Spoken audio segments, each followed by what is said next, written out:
Good morning, नमस्कार, जय हिंद। मैं शशांक आपके लेकर आया हूँ 22 जून के the Hindu, down to earth और इंडियन एक्सप्रेस के करंट अफेयर्स।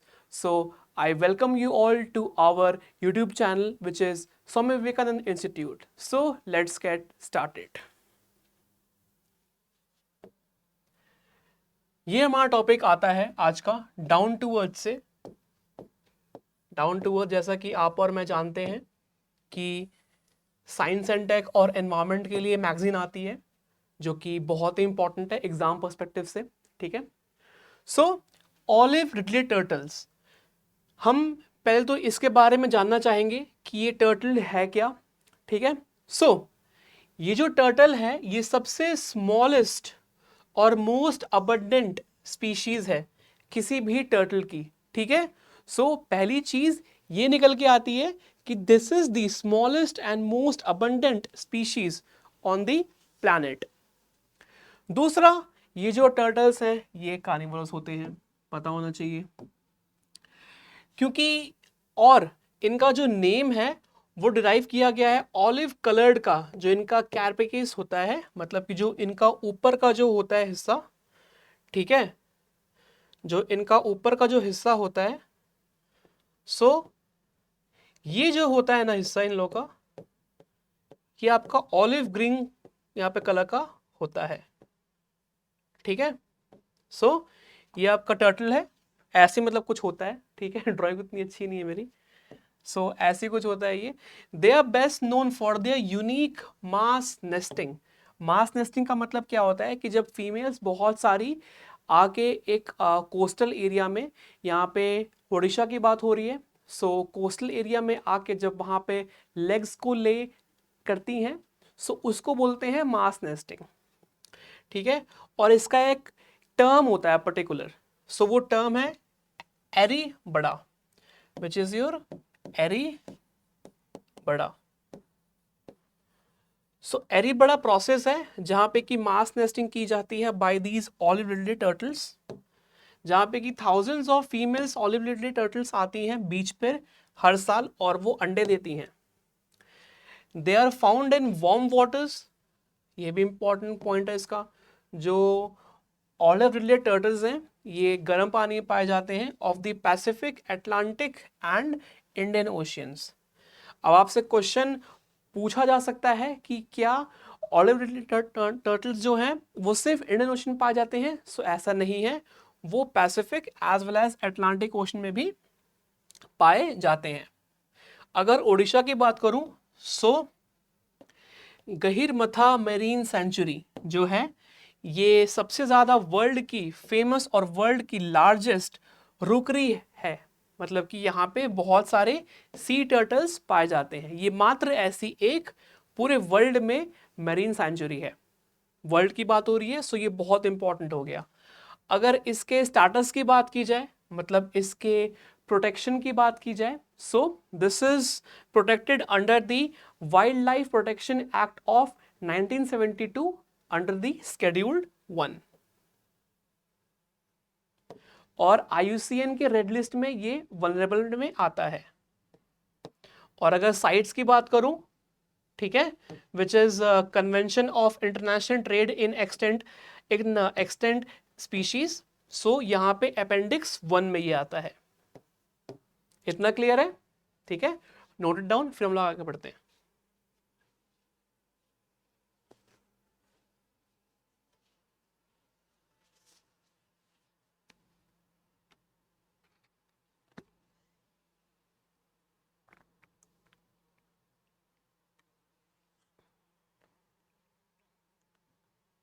और राइट, नेक्स्ट देखते हैं हम लोग। नेक्स्ट है about the census in India, Bharat की जनगणना। सो अब आपका सेंसस की बात करूं, सो ये आपका इंडियन एक्सप्रेस में दिया हुआ टॉपिक है और ये आपका GS पेपर 2 में आ जाएगा, इंडियन पॉलिटी। नाउ अगर सेंसस की बात की जाए, सो इस बार का जो सेंसस हो रहा है इसमें नए क्वेश्चंस को इंट्रोड्यूस करने की बात की गई है। वो क्या क्वेश्चंस है देखते हैं। जैसे कि whether individuals consume packaged or bottled water, and factors responsible for migration, including natural calamities, or there will be an additional questions about travel time. So ये कुछ कुछ चीज़ें हैं जो इस बार के जनगणना में ऐड की गई हैं, ठीक है। जो अगला सेंसस होगा, मतलब जो अभी होने वाला है, ठीक है, मतलब जो अभी आने वाला है, ठीक है।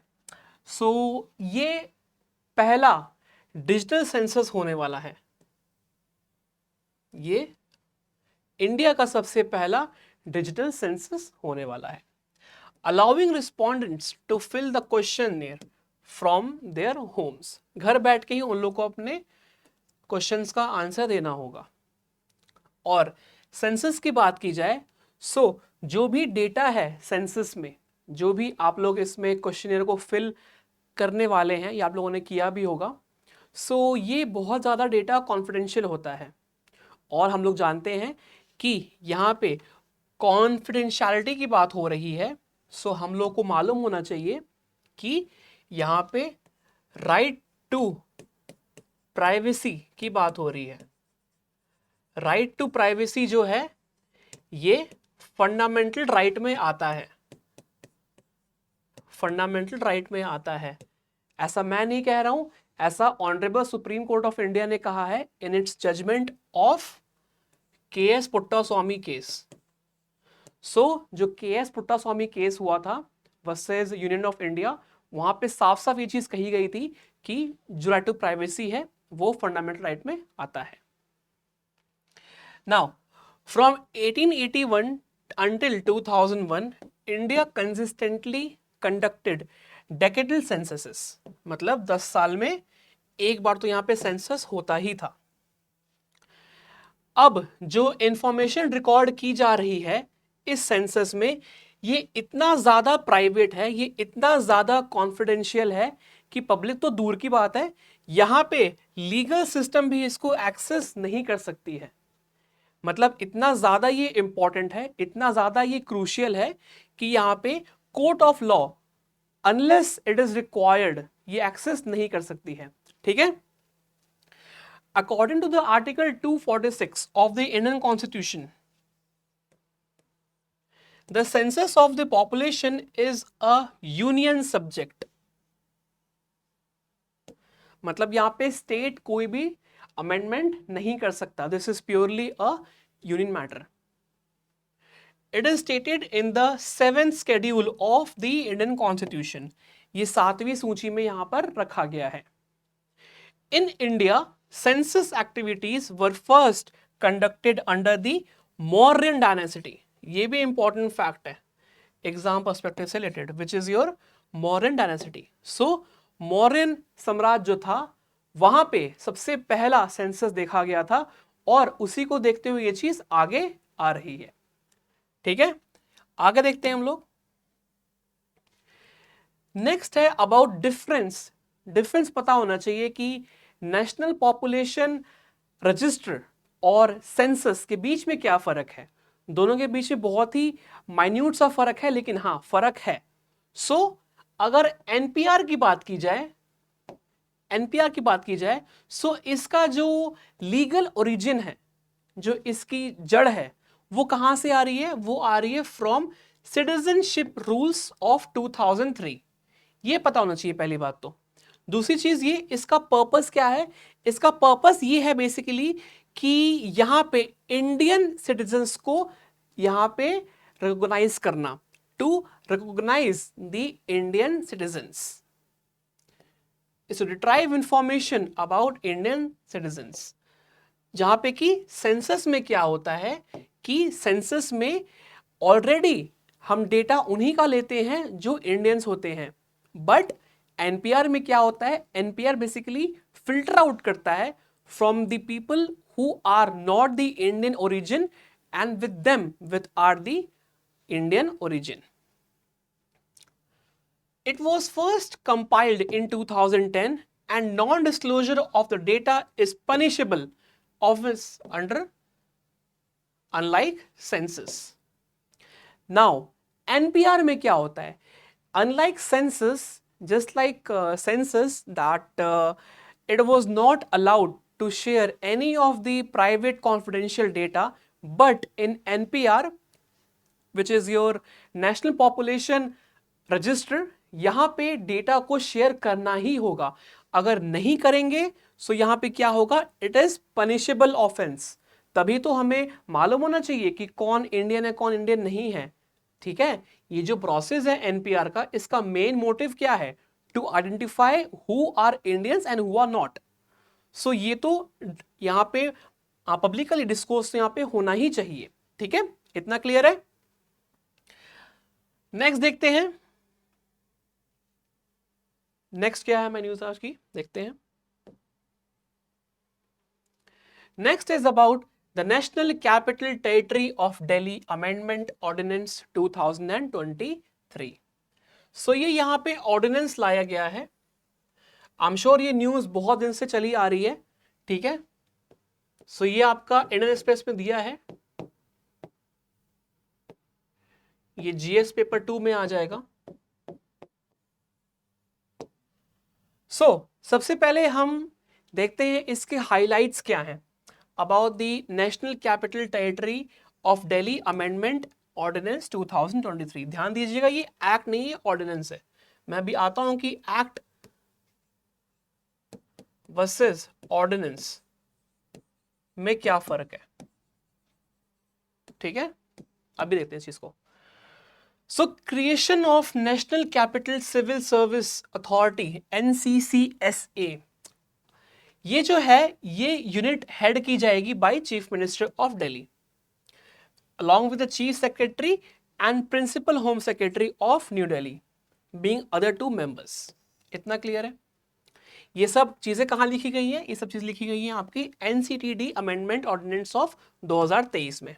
Now it will make recommendations on what, on the lieutenant governor। so lieutenant governor के जो भी यहाँ पे रिकमेंडेशंस होंगे उन जैसे कि regarding the transfer, posting, vigilance and other incidental matters with respect to the Delhi government. So यहाँ पे ये सब के सब मैटर्स के रिकमेंडेशंस लिए जाएंगे बाय द लेफ्टिनेंट गवर्नर। और सारे मैटर्स जो कि रिक्वायर्ड हैं to be decided by the majority of votes, this means that decision of the elected chief minister can be overruled by other two bureaucrats। मतलब कि यहां पे जो NCCSA के मेंबर्स हैं, अगर जस्ट इन केस 2 मेंबर्स की यहां पे वोटिंग किसी और चीज के लिए है, मतलब कि बेसिकली मेजॉरिटी नहीं बन पा रही है वोट्स की, वहां पे भी जो चीफ मिनिस्टर का जो रूलिंग है उसको ओवररूल किया जा सकता है by the other two bureaucrats. ये एक कुछ इंफॉर्मेशन है जो कि बहुत इंपॉर्टेंट है। ये वाला पॉइंट तो बहुत ज्यादा इंपॉर्टेंट है, थर्ड पॉइंट। ठीक है, so make sure we are not missing on this portion. इतना क्लियर है, आगे बढ़ते हैं। Take a screenshot.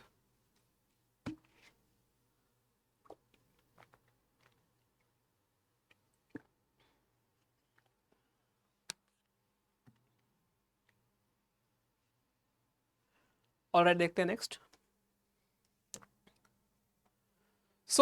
While interpreting Article 239AA under section subsection A, the Honorable Court ruled that the Legislative Assembly of New Delhi has jurisdiction over entries in List 2।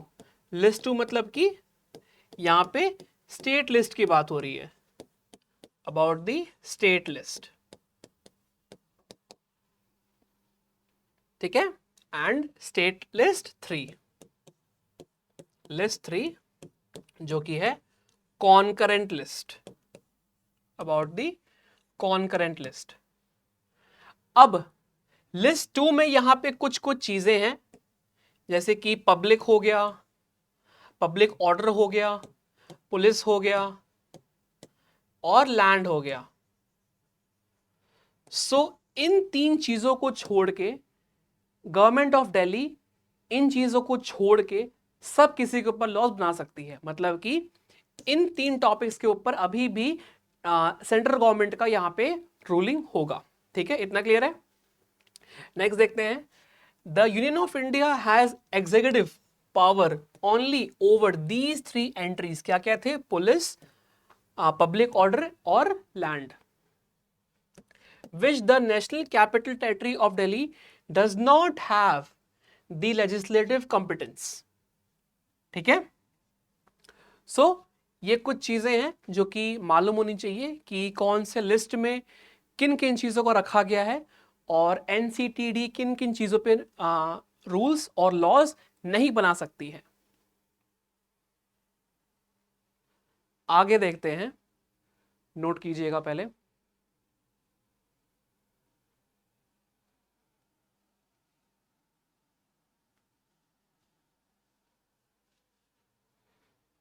ठीक है, next देखते हैं। Next is about India and Nepal relationship. So ये आपका GS paper 2 international relations में आ जाएगा। ये topic आपका द हिंदू में दिया हुआ है, जीएस पेपर 2 IR।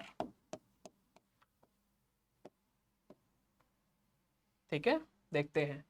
अब यहाँ पे इंडिया और नेपाल की बात हो रही है। सो जब भी India Nepal, India Bhutan, India Bangladesh, ये जितने भी नेबरिंग कंट्रीज हैं, अगर इन 3 नेबरिंग कंट्रीज की बात की जाए, so they are hydroelectric rich countries. क्या मतलब हुआ कि मतलब ये जितनी भी कंट्रीज हैं, ये थोड़ा सा क्या मतलब बहुत ज्यादा सी लेवल के ऊपर रहती हैं। मतलब इनका जो ऑल्टीट्यूड है वो सी लेवल से बहुत ज्यादा ऊपर है। इतना क्लियर है। सो जाहिर सी बात है, अगर कोई भी प्लेस अगर सी लेवल से ऊपर है और कोई भी प्लेस अगर सी लेवल से नीचे है, सो जो प्लेस ऊपर है वहां से पानी का बहाव तेज में आएगा as compare to the latter one. ठीक है, सो जो नेपाल का जो रीजन है, जो नेपाल कंट्री है, उस कंट्री में क्या है कि वहां पे हाइड्रो इलेक्ट्रिक रिच वो बहुत ज्यादा कंट्री है। सो इससे होता क्या है कि जितनी भी नीचे कंट्रीज हैं जैसे कि इंडिया, सो इंडिया को यहाँ पे बेनिफिट हो सकता है कि वो नेपाल का जो फ्लो है, जो फ्लो ऑफ रिवर है, फ्लो ऑफ रिवर है, उसकी एनर्जी को यूज करके यहां पे एनर्जी प्रोडक्शन में ला सके।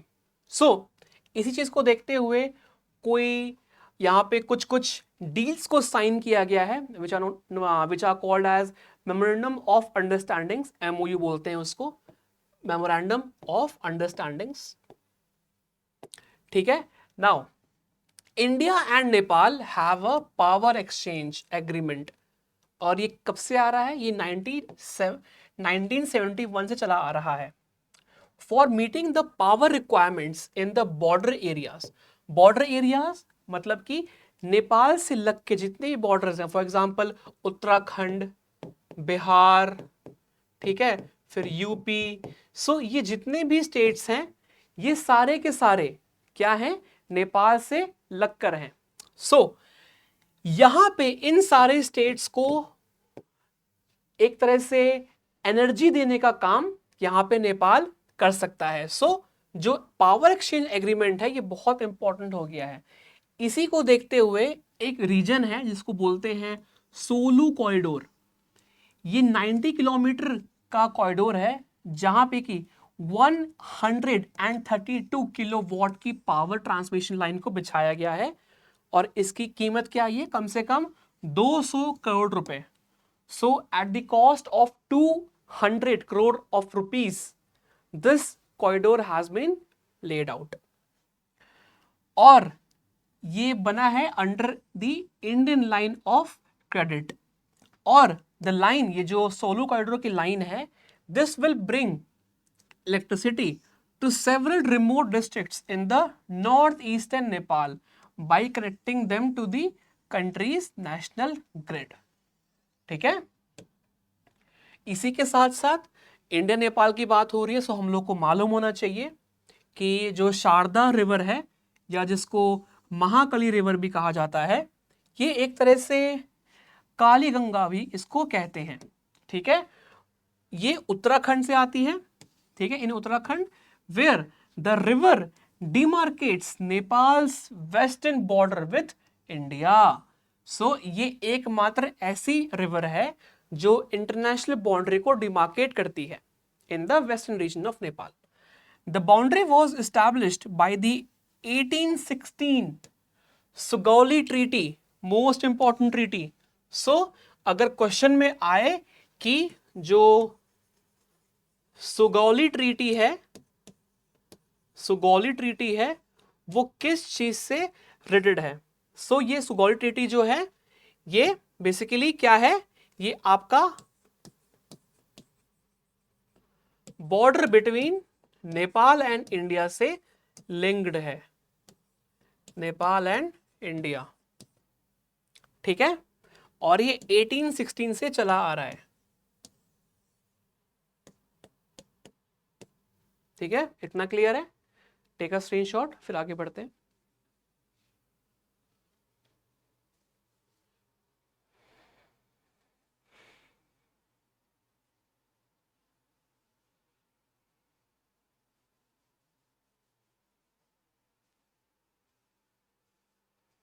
नेक्स्ट देखते हैं। Next is about carbon border adjustment mechanism, CBAM, and carbon leakage. So यहाँ पे दो टर्म यहाँ पे आती हैं, CBAM और कार्बन लीकेज। पहले मैं एक्सप्लेन करना चाहता हूँ about carbon leakage. Carbon leakage क्या होता है? सो कार्बन लीकेज एक ऐसा प्रोसेस है जहाँ पे एक कंट्री कोई रूल्स और रेगुलेशन बनाए कि कोई भी कार्बन का प्रोडक्ट उनकी कंट्री में नहीं आना चाहिए, बट उसके बावजूद वो आ जाता है कैसे न कैसे करके। उसको बोलते हैं कार्बन लीकेज, कि कहीं से रूल्स होने के बावजूद भी जो कार्बन है वो कंट्री में इंट्रोड्यूस किया जा रहा है। कितना क्लियर है? नाउ अगर CBAM की बात करूं, which is the carbon border adjustment mechanism, ये एक तरह का ऐसा मैकेनिज्म है जहां पे कि रूल्स एंड रेगुलेशंस को लाया जा रहा है ताकि कार्बन को कंट्री में इंट्रोड्यूस करने से रोका जाए। ठीक है, सो यहां पे कार्बन को रोकने की बात हो रही है और यहां पे कार्बन की इंट्रोडक्शन की बात हो रही है। ठीक है, सो वही चीज यहां पे लिखी हुई है। कार्बन लीकेज जो होता है refers to the cheaper more carbon intensive goods making their way into the European Union at the expense of domestically manufactured products that have been manufactured using costlier renewable energy। अब जाहिर सी बात है, कोई चीज अगर रिन्यूएबल एनर्जी से बन के आ रही है वो तो महंगी होगी, ऑब्वियस सी बात है। बट उसी के कंपैरिजन में कोई चीज है जो कार्बन से मैन्युफैक्चर होके आ रही है, वो चीज बहुत ज्यादा चीप होगी। लेकिन जो कंट्री है वो किस पर रिलाई करना चाहती है? Towards the renewable energy, because this is sustainable for the long goal.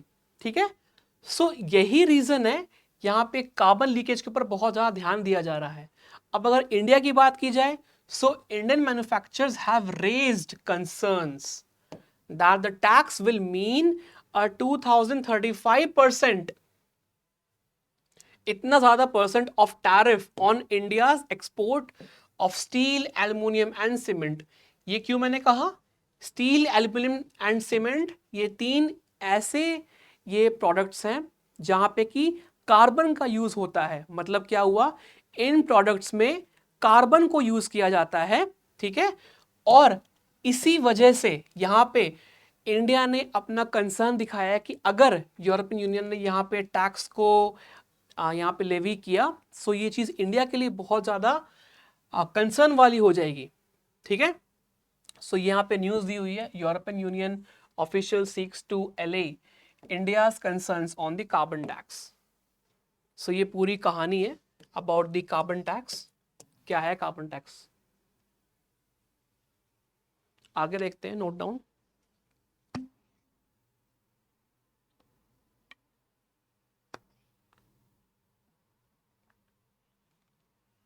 Next देखते हैं। Next is about monsoon and El Nino. हम जानते हैं कि मौसम बोल रहा हूँ, मॉनसून आने वाला है, ठीक है। सो जो मॉनसून है और एल नीनो है, इन दोनों के बीच में क्या रिलेशनशिप है देखते हैं। सबसे पहले एल नीनो, एल नीनो क्या है? एल नीनो आपका एक abnormal warming of water condition है जो कहाँ होता है? At the tropical Pacific Ocean, और वहां पे कहाँ? Eastern and central region. So जो ट्रॉपिकल पैसिफिक ओशियन है उसके ईस्टर्न और सेंट्रल रीजन में जो एबनॉर्मेलिटी है of warming up the water temperature, वो यहाँ पे देखा जाता है, उसको बोलते हैं एल नीनो। हर 3 से 5 साल में ये प्रोसेस होता है और ये 18 महीने तक चलता रहता है। अगर बात की जाए एल नीनो की, सो ये एक वार्मर है, वार्मर फेज है of the El Nino southern oscillation which is ENSO, ठीक है। और जो एल नीनो है इसका पीक कब देखा जाता है? During the December and January February time frame. ये 3 यहाँ पे मंथ्स हैं जहां पे कि जो एल नीनो है वो बहुत ज्यादा पीक पर होता है अपने। और during an El Nino event the sea surface temperature in the equatorial Pacific ocean, ध्यान दीजिएगा, जो सी सरफेस टेम्परेचर है इक्वेटोरियल पैसिफिक ओशियन के ऊपर of the northern coast of South America, जो पेरुवियन कोस्ट है ना, जैसे कि अगर ये ड्रॉ करूं, ये हो गया नॉर्थ अमेरिका और ये हो गया साउथ अमेरिका, ठीक है। सो यहां का जो रीजन है, जो पेरुवियन कोस्ट है, यहाँ पे पेरू देश है, सो यहाँ का जो कोस्ट है इसको बोलते हैं पेरुवियन कोस्ट, ठीक है। सो इस पेरुवियन कोस्ट पे जब टेम्परेचर कम से कम 0.5 डिग्री सेल्सियस गर्म हो जाए as compare to the average temperature of the sea surface, तब हम लोग कहते हैं कि हाँ वहां पर स्ट्रॉन्ग एल नीनो का केस बन रहा है, एज अकर्ड इन 2015-16, जहां पे कि टेम्परेचर कम से कम 3 डिग्री तक पहुंच गया था। मतलब कि जो एवरेज सी टेम्परेचर है इस रीजन का वो 3 डिग्री के ऊपर पहुंच गया था। यहां पे तो बात हो रही है 0.5 की। सो अगर 0.5 डिग्री सेल्सियस वार्मर हो जाए जो पेरुवियन कोस्ट का रीजन है वहां का वाटर, सो हम लोग बोलते हैं कि वहां पे जो एल नीनो का इफेक्ट है वो देखा जा रहा है। इतना क्लियर है? आगे देखते हैं ये चीज होती कैसे है, देखते हैं। सो नॉर्मल ईयर में क्या होता है, जब एल नीनो नहीं होता है तो क्या होता है, जो वार्म है, जो वार्म वाटर है वो आपका पेरुवियन कोस्ट से उठ के यहां पे आ जाता है टुवर्ड्स द ऑस्ट्रेलियन रीजन। इतना क्लियर है? और इसी का उल्टा क्या होता है एल नीनो में? एल नीनो में क्या होता है कि जो वार्मर यहाँ पे वाटर है वो उठ के टुवर्ड्स दी यहाँ पेरुवियन कोस्ट पर आ जाता है, ठीक है। और ये सब कैसे होता है? By the help of trade winds. जो ट्रेड विंड्स होती हैं इनकी हेल्प से ये पॉसिबल होता है। क्लियर है? आगे देखते हैं। ये यहाँ पे डायग्राम को दिखाया गया है कि नॉर्मल ईयर में क्या होता है कि यहाँ पे देखिए जो वार्म है वो वार्म करंट्स यहाँ पे आ जाती हैं टुवर्ड्स दी ऑस्ट्रेलियन रीजन, ठीक है। और इसी का उल्टा क्या होता है कि वार्म जो है वाटर सरफेस, वो वार्म वाटर सरफेस यहाँ पे हो जाती है। This is your warm water surface,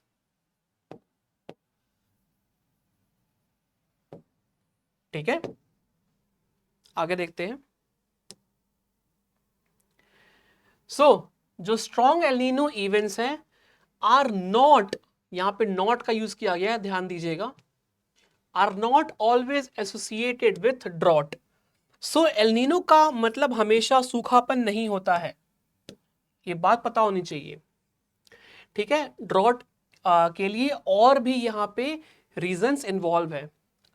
अब देखते हैं एक और पॉइंट कि जो फिश कैचर्स हैं offshore the South American region are typically lower than normal as during the El Nino years. Warm water persists and deepens and cold upwelling nutrient rich water. क्या मतलब हुआ? मतलब ये हुआ कि during ड्यूरिंग एल नीनो क्या होता है, होता क्या है यहां पर, होता ये है कि जो पेरुवियन कोस्ट है, पेरुवियन कोस्ट ये वार्म हो जाता है, वार्म हो गया, ठीक है। अब वार्म होने की वजह से होता क्या है, देखिएगा कि यहाँ पे जो फिश कैचर्स हैं, ठीक है, यहाँ पे फिश कैचर्स क्या होते हैं, यहाँ बेसिकली कम हो जाती हैं। क्यों? क्योंकि हम लोग जानते हैं कि जो न्यूट्रिएंट है वो बहुत ज्यादा डिसॉल्व होता है in the cold water as compare to the hot water, ठीक है। So this is the reason by virtue of which there is less number of fishes which are being caught during the El Nino time, ठीक है, इतना clear है। आगे देखते हैं।